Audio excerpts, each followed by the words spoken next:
I know now that there is such a thing as a living evil.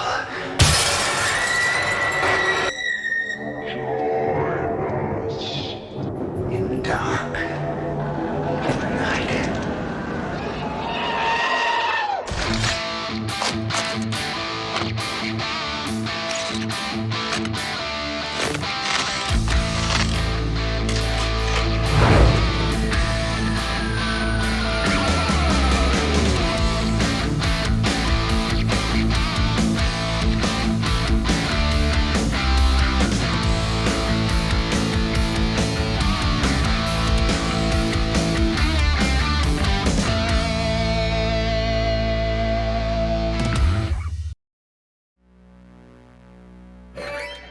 The Evil Dead is one of the most iconic and influential horror films, and one of the most successful independent movies, and since its release in October 1981, after all this time, it's still a film that's really scary.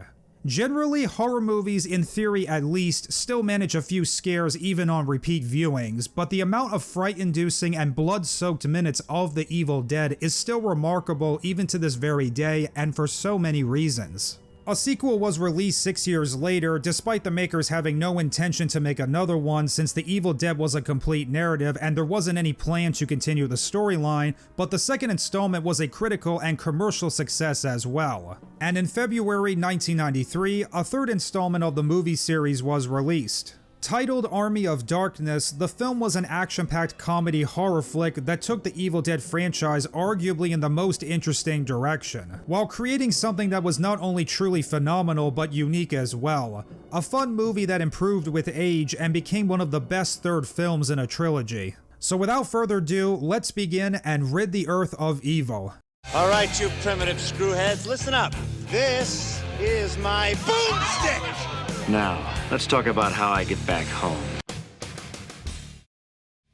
Army of Darkness is told from the point of view of Ash, who's been transported to the Middle Ages and is captured and taken prisoner along with his arsenal confiscated by Lord Arthur and his knights, who suspect him to be an agent for Duke Henry, with whom Arthur is at war with. Taken back to Arthur's castle, he gets thrown in a pit where he kills a couple evil creatures and regains his weapons from Arthur's wise man, who believes him to be the chosen one that will free the kingdom from evil. And quickly the film establishes Ash's personality. He's arrogant and pathetic, but he's also brave and a leader. Uninterested in their plight, Ash just wants to get back to his own time, but according to the wise man, he must retrieve a book with magical powers called the Necronomicon Ex Mortis, as that's the only way he can return to the present day. Discouraged, he goes on a quest to search for the book and overcomes some wicked obstacles. He finds the Necronomicon, but fails to say the magic phrase to remove it safely, and unleashes an Evil Dead army, an army of darkness.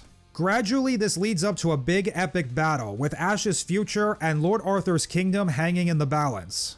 To begin with, structurally, the film strays very far from the first two movies in the series. Unlike both the previous entries where everything was constricted to a small cabin in the woods, each with a cast of nobody specific getting picked off one by a demonic force, a character is thrown into a large world and must fend off hordes of evil dead, including an evil version of themselves, in order to protect a small kingdom before returning back to the present time. It's also a meddling of different movies. It's a horror, a medieval fantasy, an action movie, and a comedy, and strikes a good balance of it all, rarely taking itself too seriously, and encourages to have fun and laugh at sillier moments, while also buying into what's happening and get invested in the stakes. I am Henry the Red, Duke of Shale, Lord of the Northlands and leader of its peoples. Well, hello, Mr. Fancy Pants. I got news for you, pal. You ain't leading but two things right now. Jack and shit. And Jack left town.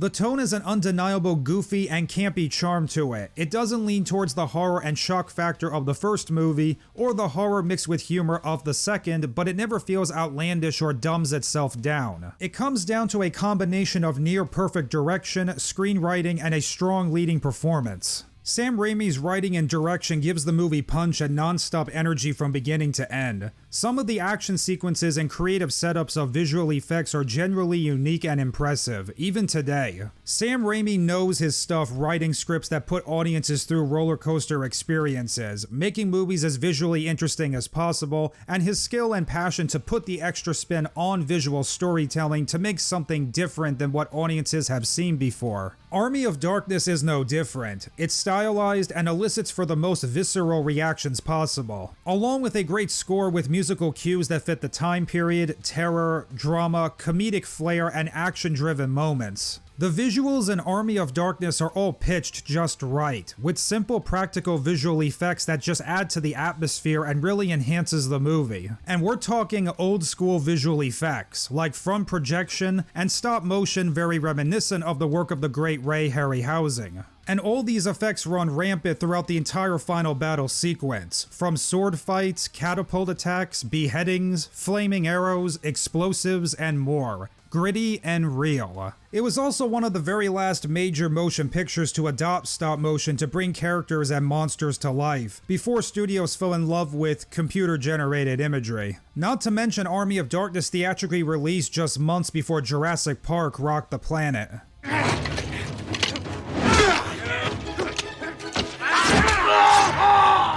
Ash himself is absolutely fantastic and one of the coolest characters in cinema.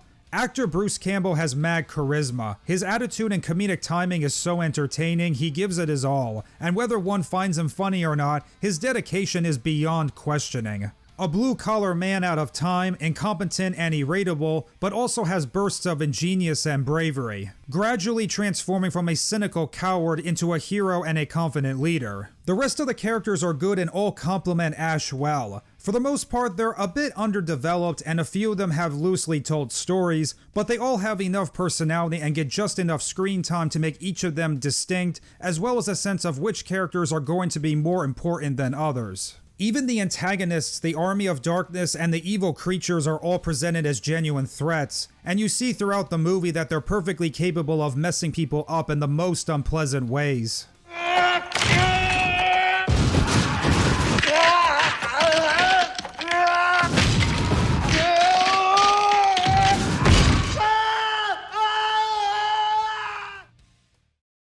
Back in the old days of movies before trilogies, expanded universe, and shoving sequel bait into its plot, they had to be standalone. Screenplays had to be definitive stories with a definitive ending, characters had to be fleshed out, well written, and interesting. Army of Darkness is a direct sequel to the second Evil Dead movie, but it has no narrative connection to it, nor does it rely you to see any of the previous movies to fully understand and enjoy it. Unlike the majority of motion picture entertainment today, you can't rush an expanded universe before you've proven yourself and the world being sold on your ideas. The productions of each of the Evil Dead movies was a big challenge. As I mentioned in the beginning, the first movie was a one-of-a-kind, so the filmmakers had to come up with something to make more. On top of that, they couldn't use any footage or much of the work they made because the rights were owned by many distributors, so they had to remake and basically ignore the previous movies. The first 3 minutes of Army of Darkness is a quick opening of the character getting to where he is, with very little to no indication that it's another chapter in a series. A movie telling you what you need to know with its own artistic merits. But for one who has seen Evil Dead 2, and despite all of its creative decisions, it still maintains the same iconic spirit from its predecessors. Army of Darkness wasn't a hit at the box office in 1993. It made enough profit, but gradually became a cult classic on home media. And it's easy to see why. It's a fascinating motion picture for all sorts of reasons. The era during which it came out, its production history, the way it blends horror elements with action and self-awareness in a way that complement both, its place in the film trilogy of Evil Dead films. It's a fun, action-packed, refreshing film that's endlessly rewatchable. A great finale to a series that holds its own, with a simple premise done extremely well, and a time in movie making that I can't help but miss. If somehow you haven't seen it yet, trust me, it's 81 to 96 minutes you won't regret investing. You shall die! Let's go.